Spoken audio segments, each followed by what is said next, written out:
Hej, Aleš Hojs, hej, Zvone Černač, hej, Pedro Rupert. Javljam se vam. Javljam se vam zaradi tega, ker spet počnete to, kar znate najboljš. Slediti učbeniku avtoritarizma. In na kakšen način tokrat sledite učbeniku avtoritarizma, bom povedala zdaj. Zberete si človeka, za katerega se odločite, da ga boste osebno diskreditirali. To najprej začnete preko nekih anonimnih profilov in preko nekih insinuacij na teh anonimnih profilih. Potem ponavljate to laž. Ponavljate jo s tem, da dodajate razne ljudi iz stranke SDS, ki žalijo druge ljudi na podlagi nekih osebnih lastnosti.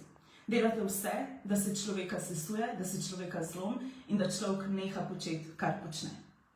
Napadate človeka in ponavljate stvari, dokler se ne primejo v medijskem prostoru. In to trenutno počnete na primeru Denisa Avdića. A je pri tem pomembno, da se nam Denis Avdić zdi smešno? Ne. A je pri tem pomembno, da se strinjamo z vsemi preteklimi dejanji Denisa Avdića? Tudi ne. A je pri tem pomembno, da podpiramo vse, kar Denis Avdić počne? Ne. Pomembno pa je, da se postavimo v tem primeru za Denisa Avdića, zaradi tega, ker je to, kar počnete, podlo in nizkotno. Kaj počnete? Najprej je anonimni profil na Twitterju objavil nek podatek, da naj bi Denis Avdić po akciji zbiranja humanitarne pomoči poplačal svoje kredite. Ta podatek lahko drži, ampak nobena povezava med tema dvema dejstvoma ni bila dokazana. Potem so se pojavili različni komentatorji, različni glasovi, ki so govorili o tem, da je Denis Avdić kradel iz fundacije Radia 1. Tega niso ustavile izjave Radia 1, ki je govoril o tem, da on s to fundacijo nima nobene veze. Tega niso ustavile izjave, ki so povedale, da fundacija redno poroča pristojnim ministrstvom. Tega ni ustavil sam Denis Avdić, ki je rekel, da če ima kdorkoli, kakršenkoli dokaz, da on krade ta denar, da naj gre na policijo. Vi s tem nadaljujete. In pri tem greste res v grozljive razsečnosti. Jaz česa takega v Sloveniji še nisem videla.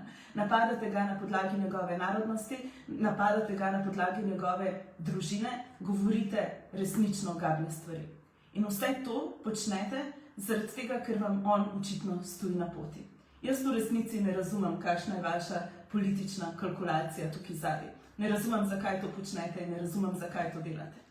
Kar pa razumem pa je, da ste to počeli že marsikomu in da to počnete zdaj še naprej.